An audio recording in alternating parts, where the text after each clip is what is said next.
Fortnite c'est le jeu du moment, mais ça fait déjà un moment que c'est le jeu du moment. La communauté sur ce jeu est colossale et la hype qui va avec ne semble pas se calmer. Et vu son succès qui est en train de battre tous les records, je me suis dit que ce serait intéressant de comparer ce jeu à Splatoon 2 pour essayer de comprendre pourquoi Fortnite arrive à maintenir la hype alors que Splatoon 2 perd petit à petit des joueurs. Le titre de la vidéo est volontairement insolent et je sais qu'il fera grincer des dents beaucoup de monde en commentaire. Et c'est pour cela qu'avant de rentrer dans le vif du sujet, je tiens quand même à préciser pour les quelques-uns d'entre vous qui s'apprêtent à rager que je suis amoureux de Splatoon, de son univers, de son histoire, de son gameplay, je suis un grand fan de ce jeu. À côté Fortnite, je n'y joue que de temps en temps et même si je trouve que c'est un jeu plutôt sympa, à titre personnel, je passe de meilleurs moments sur Splatoon 2, mais ça m'empêche pas d'essayer d'être objectif. Ici, je ne vais pas chercher à comparer le gameplay de ces deux jeux pour dire que l'un est meilleur que l'autre, car au final ce serait qu'une affaire de goût. Je vais plutôt essayer d'expliquer les différences dans l'enrobage de ces deux jeux, pour essayer de vous montrer que Fortnite sait exactement quoi faire pour plaire à ses fans, tandis que Splatoon 2 a parfois un peu plus de mal.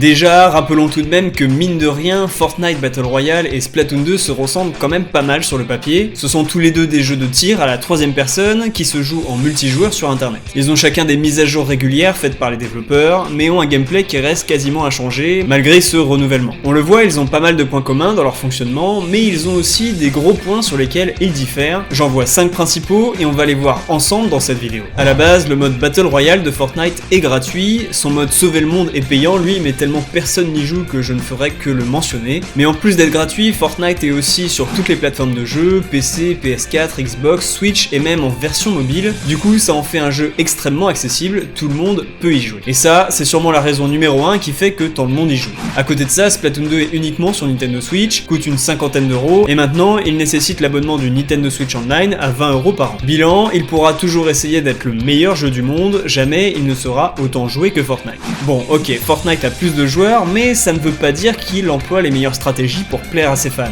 En revanche, là où le prix a son importance, c'est vis-à-vis de l'audience justement. Ces deux jeux ont des publics assez jeunes, peut-être un peu plus jeunes pour Splatoon 2, mais jeunes dans les deux cas, et le fait de devoir payer pour jouer est souvent un problème pour eux. Il y avait eu un premier écrémage des joueurs à l'arrivée de Splatoon 2, car qui dit nouvelle console dit nouveau jeu, et pas mal de joueurs du premier Splatoon n'ont pas eu de Nintendo Switch par manque de moyens. À l'époque, cette petite purge a été compensée par les nouveaux joueurs, heureusement, ceux qui n'avaient pas Splatoon 1, mais qui ont acheté le deuxième. Mais plus récemment, avec l'arrivée du Nintendo Switch Online, il y a eu un deuxième écrémage, et celui-là n'a pas été compensé par un nouvel arrivage de joueurs. Du coup, ça fait déjà pas mal de gens déçus qui ne vont plus jouer à Splatoon 2, alors que Fortnite, lui, garde sa fanbase initiale. Toujours concernant le prix, attardons-nous quelques minutes sur le contenu payant de chacun des jeux. Fortnite ajoute du contenu additionnel à travers ses passes de combat, et Splatoon 2 à travers ses amiibo et ses codes de téléchargement dans les cas de partenariat. À chaque fois, ce n'est pas du pay to win, mais uniquement des ajouts cosmétiques. Pour Epic Games, c'est quasiment la seule source de revenus sur Fortnite, tandis que pour Nintendo, ça vient s'ajouter déjà au prix du jeu, de la console et de l'abonnement online. Les amiibo sont souvent achetés avec un petit côté collection, car ce sont des figurines officielles, mais à côté de ça, dans Splatoon 2, elles n'apportent pas grand chose au final. Un mode photo et 3 équipements, c'est finalement assez maigre pour un prix qui tourne souvent autour des 10-20 €. Avec Fortnite, ce n'est pas donné non plus, mais l'offre est beaucoup plus grande, le nombre d'objets dans un pass de combat semble ahurissant, et même si la plupart sont inutiles et que vous n'en utiliserez probablement pas la moitié, ça donne l'impression qu'on ne s'est pas fait avoir. En plus, ces achats potentiels se renouvellent constamment, du coup ça donne l'envie aux joueurs de se ruiner pour en acheter plein, de jouer plus pour les tester, et surtout de jouer pour débloquer des choses supplémentaires. Parce que là où Splatoon 2 nous donne tout d'un coup, Fortnite lui nous oblige à jouer, gagner de l'expérience et réussir des défis pour débloquer des skins, des objets et ajouts en tout genre. Et là, je pense qu'on commence à toucher du doigt les véritables raisons qui font que les joueurs de Fortnite se lassent moins rapidement du jeu que ceux de Splatoon 2. En plus, notons tout de même que dans Splatoon, l'apparence de notre personnage est bien souvent passée sous silence, car dans le jeu, on passe la moitié de notre temps sous forme de calamar ou de poulpe à rentrer dans l'encre, à en sortir pour y rentrer de nouveau, ce qui fait que même si personnalisation il y a, elle semble moins importante à nos yeux. Le gameplay ne met pas du tout l'accent sur la customisation, qui reste donc en grande partie inutile. D'ailleurs, pour ce qui est du fonctionnement financier de Fortnite, je ne peux que vous conseiller une excellente vidéo qu'a fait le youtubeur DocGero, dans laquelle il analyse analyse justement la stratégie qu'a mis en place Fortnite pour faire en sorte que ses joueurs dépensent un max de pognon. La vidéo est excellente comme beaucoup des vidéos qu'il fait et je vous invite très clairement à aller y jeter un œil.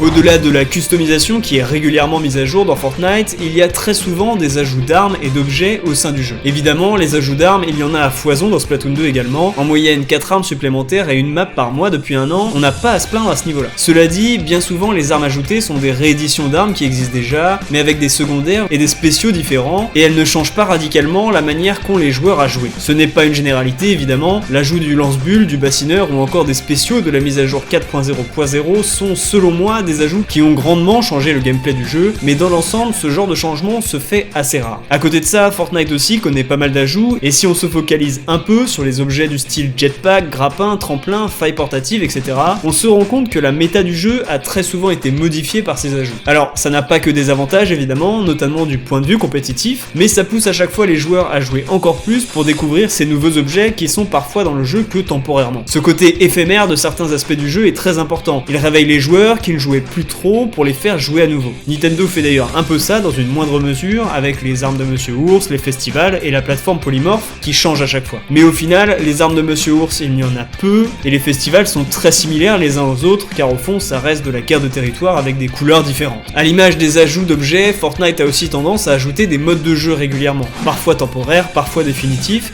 Ils viennent proposer aux joueurs un renouveau des règles et toujours cette même envie de jouer plus. Splatoon 2 aussi a connu ses ajouts, on peut mentionner le Salmon Run qui n'était pas dans Splatoon 1, la pluie de palourdes qui est arrivée en cours de route ou bien l'Octo Expansion qui est un super ajout selon moi, mais quand quelque chose est ajouté dans le jeu en général ça nous hype pendant un temps et puis ça passe et s'il n'y a pas d'autres nouveautés après, on se lasse. Ce n'est personnellement pas mon cas mais je sais que c'est le cas de beaucoup de monde. Et c'est là qu'Epic Games a bien compris le fonctionnement, ils font des tests. Que ce soit sur les objets ou sur les modes, ils en ajoutent, ils en enlèvent, ils testent des choses et ça plaît aux joueurs, même si les choses mises en place ne sont pas parfaites. Nintendo au contraire cherche plutôt à proposer un jeu complet entre guillemets, qu'il modifie un peu par la suite, mais qui est déjà plutôt équilibré et stable à la base. Est-ce mieux? Je ne sais pas. C'est peut-être un fonctionnement plus proche de la culture japonaise, mais à l'heure actuelle où les dernières générations sont habituées à aller plus vite et à un renouvellement perpétuel, le fonctionnement à la Fortnite semble plutôt bien marcher. Parlons un peu d'histoire maintenant. Dans Splatoon 2, l'histoire du jeu n'est présente quasiment que dans le mode héros et dans l'Octo Expansion. Deux modes solo qui se finissent plus ou moins rapidement et auxquels on ne joue quasiment plus après. Les matchs en ligne, qui sont les modes de jeu principaux, ne nous en apprennent pas plus sur l'histoire que les développeurs veulent nous raconter. À côté de ça, dans Fortnite, l'histoire est omniprésente et elle fait partie intégrante du gameplay. Fusées, failles spatio-temporelles, modification de la map, cubes venus d'ailleurs, des marques étranges sur le sol, des pierres d'invisibilité. Il y en a eu beaucoup et ce sont souvent des événements qui modifient petit à petit la map, à l'image du cube qui se déplaçait toutes les 2 heures environ. Ces micro-changements ultra fréquents, couplés à de plus gros changements réguliers, donnent l'impression que chaque partie est unique et donne envie aux joueurs de ne pas louper un seul de ces changements. On peut aussi mentionner le fait que l'histoire racontée dans Fortnite est souvent pleine de suspense, ça attire la curiosité des joueurs qui cherchent également à en savoir plus à travers des théories qui inondent la toile et qui contribuent à la hype généralisée sur le jeu. On est petit à petit passé d'un jeu dans lequel des mecs couraient dans des plaines à des combats d'hommes invisibles sur des cubes venus de l'espace. Peut-être qu'un jour Epic Games franchira la marche de trop qui fera que Fortnite pourra être considéré comme du gros n'importe quoi. En tout cas pour l'instant, ce genre d'histoire plaît à sa communauté.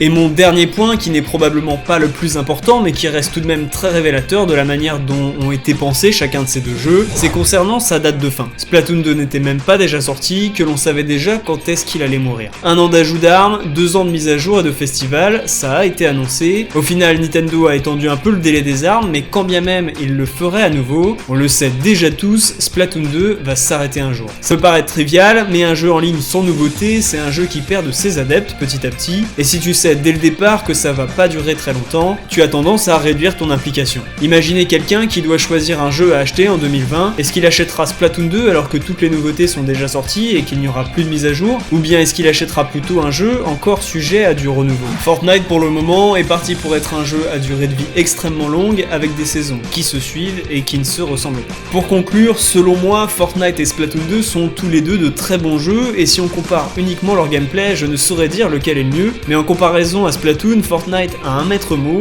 le renouveau. On l'a vu, armes, objets, mode, histoire, tout est en constant renouvellement et c'est ce qui fait que la communauté est si hypée par ce jeu. On a eu aussi notre lot de mise à jour sur Splatoon 2, mais on le voit venir, c'est bientôt la fin et on sent que petit à petit la hype s'évanouit. Alors peut-être pas pour vous qui êtes assez investis pour regarder cette vidéo jusqu'à la fin, merci pour ça d'ailleurs, mais pour le grand public ça se ressent. Splatoon 2 n'est pas mort bien sûr, il y a encore plein de choses à faire dedans, plein de choses à dire dessus, mais si je fais cette vidéo, c'est pour vous montrer que la hype d'un jeu ne dépend pas toujours de son gameplay, mais de la manière dont il est accompagné. À titre personnel, je rêverais que Nintendo nous propose autant de contenu renouvelé sur Splatoon 2 comme ça, mais ce n'est pas la stratégie qu'ils ont décidé de mettre en œuvre. Et vous, qu'en pensez-vous? C'est maintenant votre tour de donner votre avis en commentaire. Si cette vidéo vous a plu, vous pouvez lui mettre un pouce bleu et la partager. Merci à vous qui me soutenez, même quand vous n'êtes pas d'accord avec moi lorsque je donne mon opinion. Et merci aux donateurs et ceux qui vont sur ma page Utip. C'était Evil Squid, je vous dis à bientôt dans une prochaine vidéo.